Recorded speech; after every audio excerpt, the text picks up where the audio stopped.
इस वीडियो में हम भारत के भूगोल को पूरी तरह से समझेंगे और प्रत्येक टॉपिक कवर करेंगे जो सभी प्रकार की परीक्षाओं के लिए बहुत ही महत्वपूर्ण है। तो चलिए पहला चैप्टर देखते हैं, भारत का स्थिति एवं विस्तार। चलिए शुरू करते हैं। तो विश्व के नक्शे पर अगर हम भारत की स्थिति को देखें तो ये पूरी तरह से उत्तरी गोलार्ध में है। यानी भूमध्य रेखा के उत्तर में। हाँ बिल्कुल। और देशांतर के हिसाब से देखें तो ये पूर्वी गोलार्ध में आता है।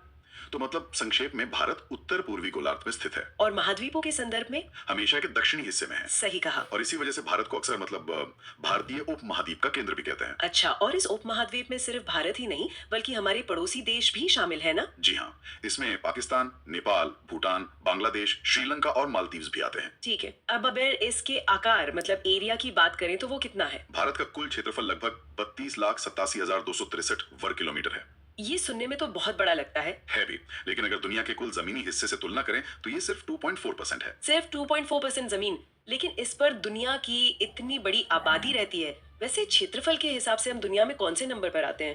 हम 7वें स्थान पर हैं। हमसे बड़े जो देश हैं वो हैं रूस, कनाडा, फिर अमेरिका, चीन, ब्राजील और ऑस्ट्रेलिया। अच्छा, ये क्रम याद रखना जरूरी है। और जैसा कि आपने आबादी की बात की, उसमें तो हाल ही में एक बहुत बड़ा बदलाव आया है। बिल्कुल, वो बहुत ही महत्वपूर्ण अपडेट है। दशकों से हम सुनते आए हैं कि भारत दुनिया का दूसरा सबसे आबादी वाला देश है, चीन के बाद। हाँ, 2011 की जनगणना के अनुसार विश्व की लगभग 17.5% आबादी भारत में रहती थी। सही, लेकिन अप्रैल 2023 में संयुक्त राष्ट्र की एक रिपोर्ट आई, यूएनएफपीए की state of world population report. और इस रिपोर्ट ने क्या कहा? उस रिपोर्ट के अनुसार ये अनुमान लगाया गया है कि भारत की आबादी चीन से आगे निकल गई है। तो अब अंतर्राष्ट्रीय अनुमानों के अनुसार भारत दुनिया का सबसे ज्यादा आबादी वाला देश बन चुका है। जी हाँ, ये एक ऐतिहासिक बदलाव है। मतलब 2.4% जमीन पर दुनिया की सबसे बड़ी आबादी।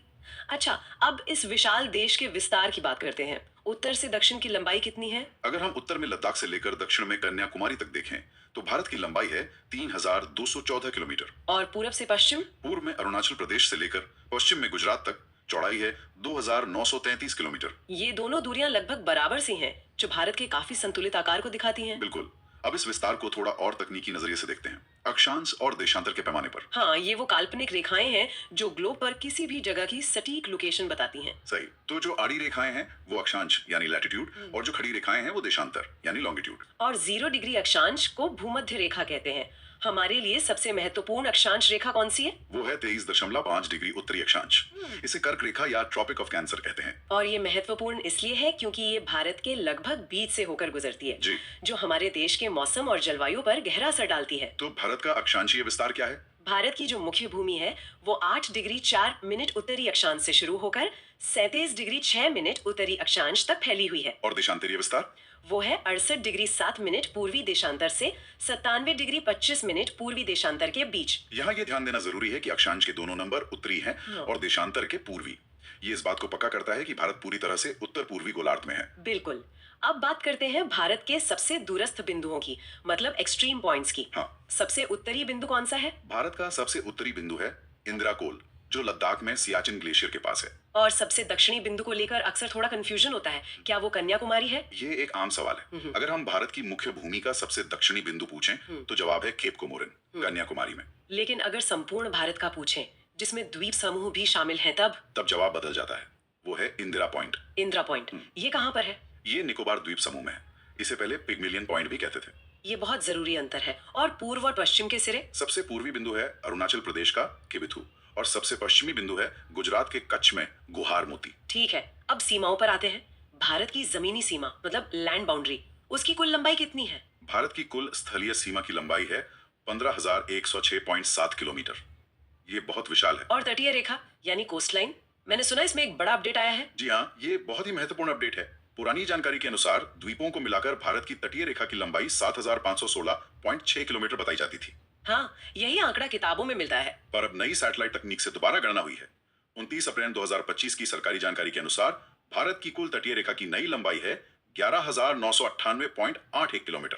अरे वाह, लगभग 12,000 किलोमीटर। ये तो बहुत बड़ा अंतर है। हाँ, इसका मुख्य कारण है कि नई तकनीक से हर छोटी से छोटी खाड़ी और हर द्वीप को सटीकता से मापा गया है। और राज्यों में गुजरात की तटरेखा अभी भी सबसे लंबी है। अच्छा, और एक लंबी तटरेखा का मतलब है एक विशाल समुद्री क्षेत्र। तो समुद्र में हमारे अधिकार कहाँ तक है? इसे अंतर्राष्ट्रीय कानून के तहत 3 क्षेत्रों में बांटा गया है, और दूरी मापने के लिए यहाँ नॉटिकल मील का इस्तेमाल होता है। एक नॉटिकल मील मतलब लगभग 1.852 किलोमीटर है ना? सही। तो पहला क्षेत्र है प्रादेशिक जल सीमा या टेरिटोरियल सी।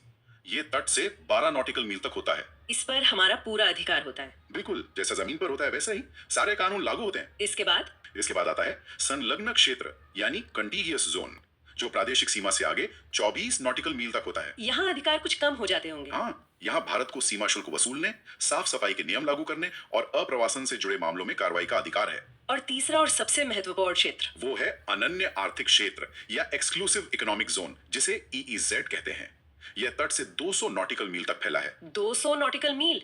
यहाँ क्या अधिकार मिलते हैं? यहाँ भारत को सभी आर्थिक अधिकार मिलते हैं, जैसे मछली पकड़ना, समुद्र तल से खनिज, तेल और गैस निकालना और वैज्ञानिक अनुसंधान करना। ये तो बहुत महत्वपूर्ण है। मतलब हमारी समुद्री अर्थव्यवस्था की रीढ़ यही है। बिल्कुल। अब जमीन पर वापस आते हैं और बात करते हैं कर्क रेखा की। हाँ, 23.5 डिग्री उत्तरी अक्षांश ये भारत के कितने राज्यों से होकर गुजरती है? ये कुल 8 राज्यों से होकर गुजरती है। पश्चिम से पूर्व की ओर चलें तो गुजरात, राजस्थान, मध्य प्रदेश, छत्तीसगढ़, झारखंड, पश्चिम बंगाल, त्रिपुरा और मिजोरम।